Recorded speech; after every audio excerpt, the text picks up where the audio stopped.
शीर्षो online classes की YouTube channel पर आप सभी का एक बार फिर से स्वागत है। आशा करते हैं आप अपने घर में बेहतर और स्वस्थ होंगे।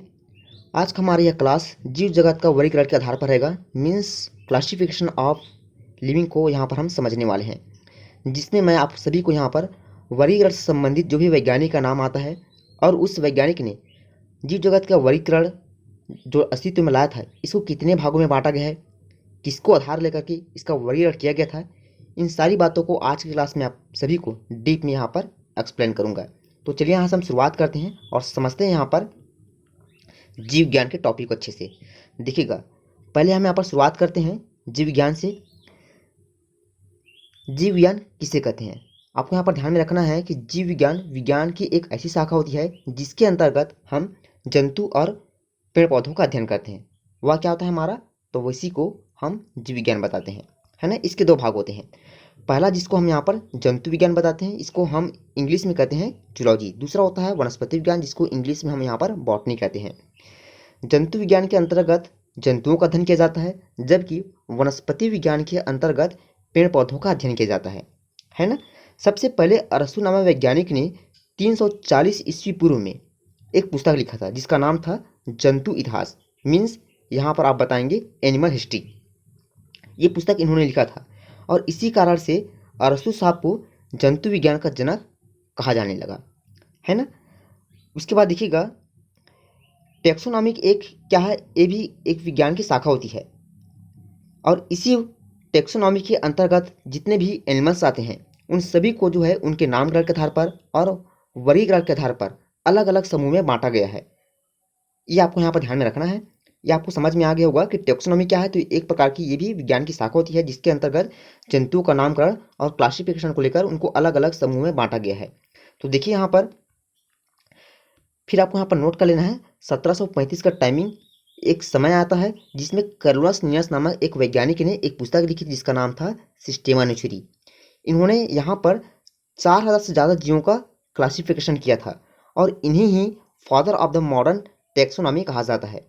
आपसे यहाँ पर पूछा जाएगा कि ये बताइए कि father of the modern taxonomy किसे कहा जाता है, तो आप यहाँ पर कार्लोस लिनियस बताएंगे, है ना। समय मैंने आपको बता दिया है 1735। इन्होंने प्राणी जगत को दो भागों में बांटा, जिसमें हम यहाँ पर एक कोशिकीय प्राणी बताएंगे, दूसरा रहेगा हमारा यहाँ पर बहुकोशिकीय प्राणी। तो देखिए यहाँ पर दोनों चीज़ों को समझ लेते हैं कि प्राणी को इन्होंने दो भागों में बांटा है। पहला एक कोशिकीय प्राणी, दूसरा है बहुकोशिकीय प्राणी। तो यहाँ पर देखिए एक कोशिकीय प्राणी किसे कहते हैं, तो कुछ पॉइंट है उसको यहाँ पर हम समझ लेते हैं। इसके अंतर्गत वे जीव आते हैं जो एक कोशिका से बने होते हैं, मतलब इनके शरीर में सिर्फ एक ही कोशिका पाई जाती है ना। दूसरा है यहाँ पर सभी एक कोशिकीय प्राणियों को यहाँ पर प्रोटोजोआ संघ के अंतर्गत रखा गया है। तो ये जो संघ है प्रोटोजोआ, जितने भी यहाँ पर एक कोशिकीय जीव आते हैं इस प्रोटोजोआ के संघ के अंतर्गत इसको सम्मिलित किया गया है। दूसरा यहाँ पर रहेगा हमारा बहुकोशिकीय प्राणी। इसमें क्या होता है, तो इसमें जो है मल्टीपल सेल होते हैं, मतलब ये जो हमारा जीव होता है बहुकोशिकीय प्राणी, इनमें जो है एक से अधिक कोशिका पाए जाते हैं, इसी नाम से इसको बहुकोशिकीय प्राणी कहा जाता है। ठीक है, सभी बहुकोशिकीय प्राणियों को यहाँ पर हम 9 समूह में लेकर के चलेंगे। 9 संघ आते हैं, समूह आते हैं, जिनमें पोरीफेरा आता है, सिलेटेटा आता है, एनिलिडा आता है, आर्थ्रोपोडा, मोलस्का, कॉर्डेटा, ऐसा करके एग्जाम्पल हमने यहाँ पर ये सारी चीज़ें यहाँ पर लिख ली हैं, टाइप की हैं। इसको आपको ध्यान रख लेना है कि एक कोशिकीय प्राणी कौन से होते हैं और बहुकोशिकीय प्राणी कौन से होते हैं, है ना। तो चलिए यहाँ से हम समझते हैं कि कौन कौन से यहाँ पर संघ होते हैं। तो पहला संघ, पहला फाइलम आता है प्रोटोजोआ फाइलम, पोरीफेरा फाइलम, सिलेटेटा, प्लेटीहेलमिन्थेस होता है, एस्के हेलमिन्थेस होता है, एनिलिडा होता है, आर्थ्रोपोडा होता है, मोलस्का होता है और यहाँ पर इकाइनोडर्मेटा के साथ में लास्ट में रहेगा यहाँ पर कॉर्डेटा। तो टोटल इसके 9 संघ होते हैं। 9 यहाँ पर फाइलम आपको ध्यान में रखना है, 9 यहाँ पर फाइलम यहाँ पर होते हैं। फाइलम को ही हम हिंदी में संघ बताते हैं। तो चलिए बारी बारी से हम यहाँ पर जो है टोटल 10 यहाँ पर संघ को अच्छे से स्टडी कर लेते हैं। पहला पॉइंट आपको यहाँ पर डाल लेना है प्रोटोजोआ संघ। प्रोटोजोआ शब्द का प्रयोग सबसे पहले जो है गोल्डफस नामक वैज्ञानिक ने किया था। किसने किया था? गोल्डफस नामक वैज्ञानिक ने किया था। प्रोटोजोआ सबसे साधारण और एक कोशिकीय जंतु होते हैं जो बहुत देखने में कैसे लगते हैं, ये सूक्ष्म जीव होते हैं, काफ़ी जो है छोटे होते हैं, इसकी वजह से इसको हम नग्न आंखों से नहीं देख सकते। इस संघ के जंतुओं के शरीर में कोई ऊतक या फिर अंग नहीं पाया जाता। मतलब आपको यहाँ पर ध्यान रख लेना है कि प्रोटोजोआ जो संघ होता है इसके अंतर्गत जो भी जीव सम्मिलित किए जाते हैं उनमें किसी प्रकार का ऊतक, टिश्यू, अंग या फिर आर्गन नहीं पाया जाता है। इस संघ के जीव शरीर की बाहरी सतह से श्वसन करते हैं और उत्सर्जन करते हैं। ये आपको यहाँ पर ध्यान रखना है, ये काफ़ी मोस्ट पॉइंट है, इसको आप स्टार में ले लेंगे, है ना, कि यहाँ पर प्रोटोजोआ संघ के अंतर्गत जो भी जीव आते हैं उनमें जो श्वसन होता है और उनमें जो उत्सर्जन होता है ये शरीर के बाहरी सतह से ही होता है। अब थोड़ा सा एग्जाम्पल को लेकर चलते हैं। एग्जाम्पल में आपको यहाँ पर कॉपी में मेंटेन कर लेना है। अमीबा इसका एक बेहतरीन एग्जाम्पल है, पैरामीशियम होता है, यूग्लिना होता है, ट्रिपोनोसोमोगैबियंस होता है और यहाँ पर एसिटिबुलेरिया होता है। यहाँ पर देखिएगा, यहाँ पर ये जो हमारा पैरामीशियम है ना, ये जो हमारा पैरामीशियम है इसका शेप जो है, इसका आकार जो है एक चप्पल के समान होता है, इसी नाम से इसको जो है चप्पल जंतु भी यहाँ पर कहा जाता है। ठीक है, इसे तो ये आप एग्जाम्पल में यहाँ पर अच्छे से नोट कर लेंगे। ये सभी जो है प्रोटोजोआ संघ के अंतर्गत ये आते हैं।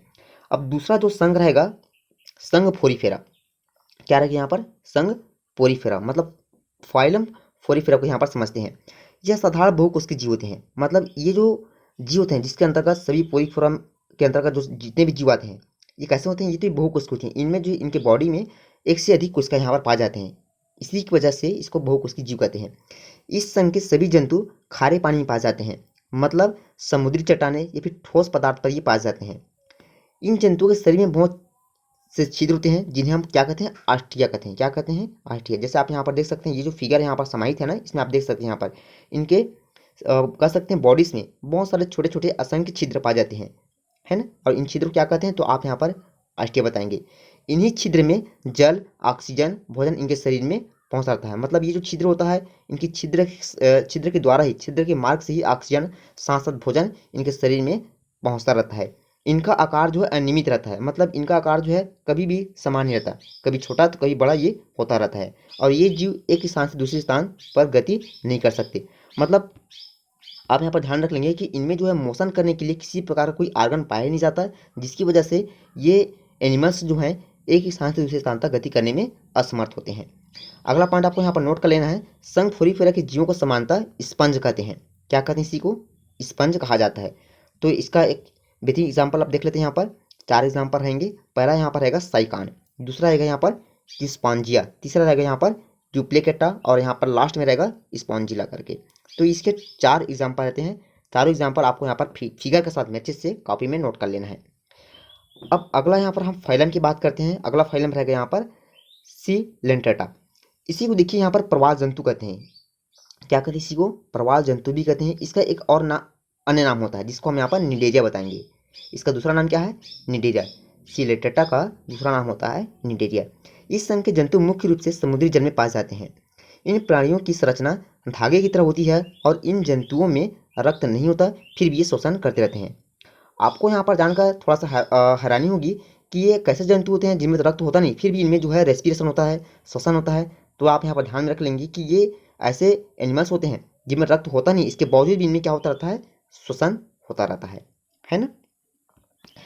इसमें श्वसन तंत्र, उत्सर्जन तंत्र, परिसंचरण तंत्र कुछ भी इसमें नहीं पाया जाता। मतलब मैं आपको यहाँ पर ध्यान रखना, ना तो इसमें रेस्पिरेशन होता है, ना इसमें सर्कुलेटरी सिस्टम होता है, ना इसमें एक्सक्रेशन होता है। कुछ भी इसमें जो है सिस्टम होता ही नहीं इसमें। इस प्रकार से जो हम सामान्य स्तनधारियों में देख सकते हैं, ऐसा इसमें जो है कुछ भी ऑर्गन्स नहीं पाया जाता जिसकी मदद से इसमें सिस्टम जो है कार्य अच्छे से कार्य करे। देखिए यहाँ पर ग्रेट बैरियर रीफ के बारे में आपने सुना होगा, जो ऑस्ट्रेलिया के उत्तर पूर्व में स्थित है। उसका निर्माण इन जंतुओं के द्वारा ही हुआ है। ये जंतु कैल्शियम कार्बोनेट के स्वायत्त करने में, उसी में ये इसका निर्माण हुआ है। ठीक है ना, ये जो जंतु आते हैं ये जंतु कैल्शियम कार्बोनेट स्रावित करते हैं और इसी से इसका निर्माण हुआ है, इसी की वजह से इसको सिलेंट्रेटा बोलते हैं। ठीक है जी।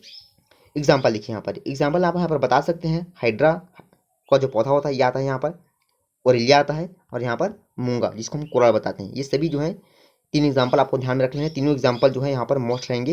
ये सभी एग्जाम्पल हमारे सिलेंट्रेटा संघ से जुड़े हुए हैं। अगला यहाँ पर संघ की बात करते हैं। अगला संघ रहेगा यहाँ पर प्लेटीहेल्मिन्थेस। इसी को हम चपटे कृमि कह देते हैं। दूसरे शब्दों में इन सभी जीवों में आहार नाल नहीं होता है, इसीलिए ये सभी जीव दूसरों पर आश्रित रहते हैं।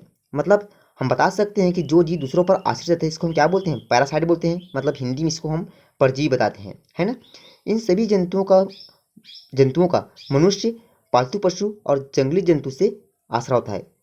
जो भी आप देख सकते हैं यहाँ पर, जैसे कि प्लेनेरिया, फैसियोला या फिर टीनियस सोलिनियम, ये सभी क्या है, तो ये सभी जो है कहीं ना कहीं जो है पालतू पशु और मनुष्य पर ये डिपेंड रहते हैं और इन्हीं की सतह से अपने खाद्य पदार्थों का इनमें अवशोषण होता रहता है।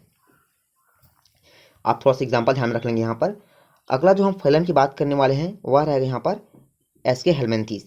देखिए, इन्हें राउंड कृमि भी कहते हैं। क्या कहते हैं इसी को? राउंड कृमि, या ये आप यहाँ पर राउंड वार्म लिख लेंगे, गोल कृमि कहते हैं इसको। यह जीव आकार में गोल होते हैं, साथ ही स्वतंत्र जीवी और परजीवी दोनों प्रकार के होते हैं। मतलब इस समूह के कुछ जीव दूसरों पर आश्रित होते हैं और कुछ स्वतंत्र होते हैं, जैसे कि एस्केरिस थ्रेडवर्म एग्जाम्पल में, है ना। अगला रहेगा एनिलिडा। अगला फाइलम आपको लिख लेना है यहाँ पर, एनिलिडा फाइलम। ये प्राणी जली भी हो सकते हैं, स्वतंत्र क्या हो सकते हैं यहाँ पर? प्राणी जली भी हो सकते हैं, स्थली भी हो सकते हैं, स्वतंत्र जीव भी और परजीवी भी हो सकते हैं। इसका शरीर जो है खंडों में बटा रहता है, जैसे कि आप देख सकते हैं एग्जाम्पल फॉर्म में यहाँ पर केचुआ और यहाँ पर जोक जो है। ध्यान आपको रखना है यहाँ पर केचुआ की कोई भी आंखें नहीं होती है ना। आर्थ्रोपोडा की बात करते हैं यहाँ पर, आर्थ्रोपोडा संघ रहेगा। ये प्राणी जगत का सबसे बड़ा संघ है, ठीक है ना। क्वेश्चन आपसे पूछा जाएगा कि संघ में सबसे बड़ा संघ कौन सा है, फाइलम में सबसे बड़ा फाइलम कौन सा है, तो आप यहाँ बताएंगे आर्थ्रोपोडा। पृथ्वी पर लगभग जो है 2/3 आर्थ्रोपोडा ही पाए जाते हैं, मतलब 2/3 जो हिस्सा होता है वह हिस्सा फाइलम में आर्थ्रोपोडा ही सबसे ज़्यादा होता है। इस संघ के जंतु जल, थल और वायु तीनों जगहों पर आसानी से सर्वाइव कर सकते हैं, रह सकते हैं। इन सभी जीवों का शरीर 3 भागों में बटा होता है, जिससे जैसे कि सिर में, वक्ष में और उदर में। इस आर्थ्रोपोडा संघ में कीट वर्ग भी शामिल यहाँ पर किए जाते हैं, मतलब बिच्छू, मकड़िया, झींगा, केकड़ा, मधुमक्खी, काकरोच, ठीक, जितने भी यहाँ पर आते हैं यहाँ पर ये सभी जीव जो है आर्थ्रोपोडा में सम्मिलित किए जाते हैं, है ना। कीटों में 3 टांगे होती है, मतलब यदि 3 जोड़ी जो टांगे होती है, टोटल है यहाँ पर 6 यहाँ पर इसके पद बता सकते हैं। मकड़ियाँ कीट वर्ग में नहीं आती, क्योंकि मकड़ियों के 8 पर होते हैं और कीट वर्ग में 6 पर वाले जंतु ही सम्मिलित किए जाते हैं। तो आप यहाँ पर ध्यान रख लेंगे कि मकड़ियाँ जो है ये कीट वर्ग में नहीं आते हैं, है ना। थोड़ी सी बात है, इंपॉर्टेंट रहेगा आप सभी के लिए यहाँ पर। अगला जो फाइलम की बात कर रहे हैं वह रहेगा इकाइनोडर्मेटा। इस संघ के सभी सदस्य कैसे होते हैं, तो समुद्री होते हैं। इन जीवों की त्वचा पर कांटे पाए जाते हैं, जैसे कि स्टारफिश आप देख सकते हैं यहाँ पर, इनकी जो स्किन होती है आपको लगेगा यहाँ पर कि सभी जो है कांटे नुमा है करके। साथ ही समुद्री अर्चिन जो होता है, समुद्री खीरा और यहाँ पर ब्रिटा स्टार करके, है ना। मैं आपको यहाँ पर बता दूं कि ये जो स्टार फिश होता है, ये भले इसको हम स्टार फिश बोलते हैं, लेकिन ये जो है मछली, मतलब मत्स्य वर्ग में ये नहीं आती है। उसके बाद रहेगा यहाँ पर अगला संघ मोलस्का। इन जीवों का शरीर मुलायम होने के कारण इन्हें मोलस्का कहा जाता है। इस संघ के मैक्स मतलब ज़्यादा से ज़्यादा जीव क्या होते हैं, समुद्री होते हैं। कुछ स्वच्छ जल स्थल में भी यहाँ पर पाए जाते हैं। इन जीवों में श्वसन किसके माध्यम से होता है, तो आप यहाँ पर गिल्स के माध्यम से बताएंगे, जैसे कि ये ऑक्टोपस होता है, सीपिया होता है, सीप होता है, हेलोटिस होता है और साथ में यहाँ पर पाइला। ये सभी जो है एक इसके बेहतरीन एग्जाम्पल रहेंगे मोलस्का फाइलम के यहाँ पर। अगला अगला फाइलम यहाँ पर रहेगा कॉर्डेटा। यह संघ का काफी बड़ा एवं महत्वपूर्ण संघ है। इस संघ में कछुआ, मछली, सांप, तोता, चीता, मनुष्य, बकरी, घोड़ा, हाथी सभी आ जाते हैं। कार्डेटा वर्ग को समझने के लिए इसे छोटे छोटे वर्गों में और बांटा गया है। तो चलिए यहाँ से समझते हैं कौन कौन से यहाँ पर वर्ग हैं। तो यहाँ से आपको समझ लेना है, मत्स्य वर्ग, उभयचर वर्ग, सरीसृप वर्ग, पक्षी वर्ग और स्तनधारी वर्ग, ये सभी क्या है, ये जो है कॉर्डेटा फाइलम के अंतर्गत आते हैं, है ना। मत्स्य वर्ग इसको हम पीसीज बताते हैं, उभयचर इसको एम्फिबिया कहा जाता है, इसको रेप्टाइल बोलते हैं, पक्षी वर्ग को एविस कहते हैं और स्तनधारी को आप सभी को पता है इसको मैमल्स कहा जाता है। ठीक, तो ये आपको यहाँ पर ध्यान रख लेना है। कार्डेटा फाइलम को जो है टोटल यहाँ पर 5 भागों में बांटा गया है ना। मैंने आपको यहाँ पर बताया है, क्या बताया है कि जीव जगत को जो है कोशिका के आधार पर 2 भागों में बांटा गया है। कितने भागों में, 2 भागों में यहाँ पर बांटा गया है। लेकिन आपसे ये पूछे कि वर्टिबल कॉलम के आधार पर, वर्टिबल कॉलम के आधार पर जो है जीव जगत को इतने भागों में बांटा गया है, तो इसको भी 2 भागों में बांटा गया है ना। तो इसके अंतर्गत जो हमारा क्या आता है, तो एक आता है कॉर्डेटा, दूसरा आता है हमारा यहाँ पर नॉन कॉर्डेटा। तो कॉर्डेटा में इतने सारे यहाँ पर जो है जीव जगत आते हैं, और जितना भी मैंने आपको बताया यहाँ पर ना कॉर्डेटा से पहले वाला जितना भी आप देख सकते हैं यहाँ पर, वो सभी जो हमारा किस में आएंगे, तो वो आएंगे यहाँ पर नॉन कॉर्डेटा में। और जितने भी आप यहाँ पर अभी समझे हैं यहाँ पर टोटल, यहाँ पर मत्स्य वर्ग, उभयचर वर्ग, सरीसृप वर्ग, पक्षी वर्ग और स्तनधारी वर्ग, ये सभी जो है किस में आएंगे, तो ये आएंगे यहाँ पर कॉर्डेटा वर्ग में। किस में आएंगे, कॉर्डेटा वर्ग में। देखिए यहाँ पर मैं आपको थोड़ा सा बता दूं यहाँ पर, चलिए यहाँ से देखिएगा, यहाँ पर देखिए ये सभी जो हैं, ये पूरा जो मैं यहाँ पर मार्क लगाते जा रहा हूँ, ये टोटल जो है किस में आएंगे, तो आप यहाँ पर बताएंगे कि ये सभी जो हैं हमारा नॉन कार्ड डेटा के अंतर्गत आएंगे, जबकि ये जो हमारा किस में आता है, ये कार्ड डेटा में आते हैं यहाँ पर, है ना। और कार्ड डेटा में ही हमारा क्या होता है, सभी मत्स्य वर्ग, पक्षी वर्ग, उभयचर वर्ग सभी आते हैं, क्योंकि कार्ड डेटा जो है इसमें जो हमारा वर्टिबल कॉलम पाया जाता है इसको सम्मिलित किया जाता है। जो भी कार्ड डेटा संघ के अंतर्गत आते हैं सभी इसमें वर्टिबल कॉलम पाए जाने वाले जीवों को इसमें सम्मिलित किया जाता है, ठीक है। चलिए आगे बढ़ते हैं यहाँ से। अब यहाँ पर ध्यान दीजिएगा, पहला यहाँ पर हम बात करने वाले हैं वर्ग के रूप में रहेगा हमारा यहाँ पर मत्स्य वर्ग। इसके अंतर्गत मछलियाँ आती है, मत्स्य वर्ग के अंतर्गत मछलियाँ आती है। मछलियाँ श्वसन की प्रक्रिया किससे करते हैं, तो ये गिल्स के द्वारा करते हैं। मैंने बताया था आप सभी को इसके बारे में। शार्क में कोई भी हड्डी उपस्थित नहीं होती, इसे क्या कहते हैं, इसी को डॉग फिश के नाम से भी जाना जाता है। दूसरा है यहाँ पर हिप्पोकैम्पस, यह एक समुद्री मीन है जिसमें जो है अश्वमीन या फिर इसको समुद्री घोड़ा भी कहा जाता है। विश्व की सबसे धीमी चलने वाली मछली कौन सी है, तो यह है हमारा हिप्पोकैम्पस, मतलब समुद्री घोड़ा। समुद्री घोड़ा एक ऐसा मछली है, समुद्री घोड़ा क्या है, ऐसा मछली है जो कैसा होता है, ये एक स्तनपायी पाया जाता है। कैसा होता है इसका, स्तनपायी, स्तनपायी के रूप में ये होता है ना। उसके बाद है यहाँ पर गैम्बुसिया। गैम्बुसिया को हम यहाँ पर मॉस्किटो फिश भी कहते हैं। इसे तालाबों और कुओं में छोड़ने से मच्छरों पर क्या होता है, नियंत्रण होता है। अगला रहेगा यहाँ पर पसाड़ मछली, मतलब स्टोन फिश। सबसे ये विषैली मछली होती है। बहुत बड़ा यहाँ से क्वेश्चन बना है, ऑब्जेक्टिव क्वेश्चन, कि यहाँ पर विषैली मछली किसे कहा जाता है, तो ये स्टोन फिश को कहा जाता है। मतलब पसाड़ जो मछली जो होती है दिखने में ये चट्टान के समान लगती है, इसी नाम से इसको स्टोन फिश कहते हैं। इसके अलावा फ्लाइंग फिश, कॉड, टारपीडो, रोहू, कतला, इस वर्ग के जंतु यहाँ पर होते हैं। अगला यहाँ पर वर्ग रहेगा उभयचर वर्ग। इस वर्ग के सदस्य जल और स्थल दोनों में पाए जाते हैं। उभयचर के अंतर्गत जो भी जीव आते हैं वो जल और स्थल दोनों में सर्वाइव कर सकते हैं। इसी नाम से इसको जो है एम्फीबिया या फिर उभयचर कहते हैं, जो कि दोनों जल और थल दोनों में सर्वाइव कर सकते हैं। इसके शरीर पर सल्क बाल नहीं होते, पर इनकी त्वचा जो है काफ़ी चिकनी होती है। इस वर्ग में आने वाले जीव त्वचा से क्या करते हैं, रेस्पिरेशन करते हैं, श्वसन करते हैं। जैसे कि एग्जाम्पल में रहेगा मेढक और हैला, ये दोनों जो है किसे श्वसन करते हैं, तो ये आप बताएंगे यहाँ पर त्वचा से इनमें जो है श्वसन होता है। अगला यहाँ पर रहेगा वर्ग के रूप में सरीसृप वर्ग। तो देखिए यहाँ पर यह सामान्यतः स्थलवासी होते हैं, पर इस वर्ग के कुछ जंतु जो है जलवासी भी होते हैं। ये सभी जंतु अनियत तापी होते हैं, मतलब ये कोल्ड ब्लडेड होते हैं। जैसे कि कछुआ, घरेलू छिपकली, अजगर, मगरमच्छ, एलिगेटर, ड्रैको, ये सभी क्या हैं, तो ये आप यहाँ पर बताएंगे। ये सभी जो है सरीसृप वर्ग के अंतर्गत आने वाले एनिमल्स होते हैं। अब चर्चा करते हैं यहाँ पर हम पक्षी वर्ग के बारे में। इस वर्ग के अंतर्गत हवा में उड़ने के साथ साथ जमीन पर तेजी से चलने वाले पक्षी प्राणी यहाँ पर सम्मिलित किए जाते हैं। इस वर्ग के जंतु नियततापी, मतलब वार्म ब्लडेड होते हैं। इनका शरीर 3 भागों में विभाजित होता है, सिर, धड़ और गर्दन के रूप में।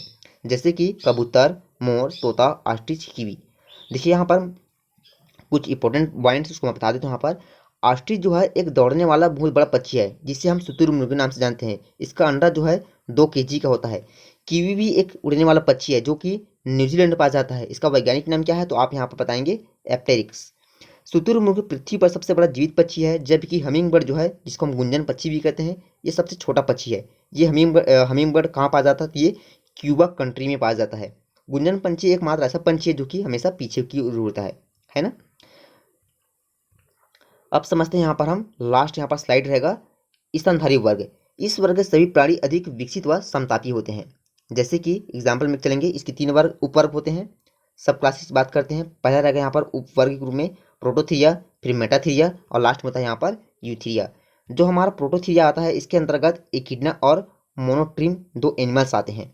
ये ऐसे एनिमल्स होते हैं जो कि क्या होते हैं, स्तनधारी तो है लेकिन ये अंडे देते हैं।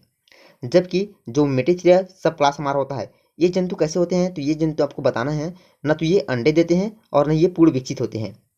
जैसे कि एग्जाम्पल में हम लेके चलेंगे यहाँ पर कंगारू, ना अंडे देते हैं और नहीं बच्चे देते हैं। बच्चे देते हैं लेकिन ये पूर्ण विकसित नहीं होते हैं, है ना। तीसरा यहाँ पर रहेगा यूथीरिया। ये सभी जंतु पूर्ण विकसित बच्चे को ही जन्म देते हैं। आप सभी देख सकते हैं यहाँ पर एग्जाम्पल में इतने सारे हैं यहाँ पर, जहाँ पर आप चूहा, खरगोश, कुत्ता, बाघ, लोमड़ी, ब्लू व्हेल, भारतीय हाथी, मनुष्य, चमगादड़, डॉल्फिन, कवि, समुद्री गाय, और समुद्री यहाँ पर लिख लेंगे थोड़ा सा, यहाँ पर समुद्री गाय आता है, और यहाँ पर समुद्री सी। ठीक है ना, थोड़ा सा यहाँ पर ब्लर लग रहा है, आपको समझने में परेशानी हो सकता है। ठीक, मैंने आपको बता दी है समुद्री गाय और समुद्री से करके, ये सभी क्या हैं, ये तो ये यूथीरिया सब क्लासेस के अंतर्गत यहाँ पर आते हैं। तो देखिए यहाँ पर मैंने आप सभी को कार्डेटा और नॉन कार्डेटा के बारे में बता दिया है, जो कि वर्टिब्रल कॉलम के आधार पर क्लासिफिकेशन किया गया था। दूसरा, सेल्स के आधार पर कितने भागों में बांटा गया है, तो मैंने आपको बता दिया है, प्रोटोजोआ, पोरिफेरा, सिलेक्टा, प्लेटिहेलमिन्थेस, एनलिडिया, ठीक इस प्रकार से आर्थ्रोपोडा, मोलस्का, ये सभी हमारा जो किसमें आते हैं, तो ये नॉन कार्डेटा में आते हैं। जबकि कार्डेटा में हमारा उभयचर, मत्स्य वर्ग, एवीज, ये सभी आते हैं यहाँ पर, है ना। तो इतने सारे क्लासिफिकेशन आप सभी को यहाँ पर ध्यान में रखना होगा। ये सभी हमारा टोटल किस में आते हैं, तो ये हमारा कॉर्डेटा संघ के अंतर्गत आते हैं। इनमें सभी में क्या पाया जाता है, तो इन सभी में जो है वर्टिबल कॉलम पाया जाता है। कंफर्म यहाँ तक, वर्टिबल कॉलम इन सभी में पाया जाता है, मेरुदंड जिसको हम बताते हैं यहाँ पर, है ना। जबकि यहाँ पर आप देख सकते हैं क्लासिफिकेशन में इन सभी में हमारा वर्टिबल कॉलम नहीं पाया जाता। किसमें, जैसे कि बता दूं आपको सभी को, यहाँ पर प्रोटोजोआ में वर्टिबल कॉलम नहीं पाया जाता है, पोरिफेरा में वर्टिबल कॉलम नहीं पाया जाता है, प्लेटिहेलमिन्थेस में वर्टिबल कॉलम नहीं पाया जाता है, सिलेंड्रेटा में वर्टिबल कॉलम नहीं पाया जाता है, एस्टेलमिन्थेस में भी, और एनिलिडा में भी, आर्थ्रोपोडा में भी, मोलस्का में भी, साथ साथ यहाँ पर इकाइनोडर्मेटा में भी वर्टिबल कॉलम नहीं पाया जाता, सिर्फ और सिर्फ यहाँ पर कॉर्डेटा को छोड़ के। ठीक है ना, तो ये बातें आप यहाँ पर अच्छे से ध्यान में रख लेंगे, जो भी मैंने आपको यहाँ पर एक एक्स्ट्रा कंटेंट डीप यहाँ पर बताए हैं। तो देखिए यहाँ पर इसी के साथ आज का हमारा ये क्लास जो है, जो कि जीव जगत का वर्गीकरण के आधार पर रहा था, यहीं पर समाप्त होता है। तब तक के लिए जय हिंद, वंदे मातरम, वेलकम। और कुछ भी यहाँ पर बातें जो आप सभी के समझ में नया आया हो, तो उसको आप कमेंट सेक्शन में जरूर रखें। हमारा प्रयास वही रहेगा, आप सभी को अच्छे से अच्छे यहाँ पर डीप में सारी पॉइंट्स को समझाया जा सके। तब तक के लिए जय हिंद, वंदे मातरम, वेलकम।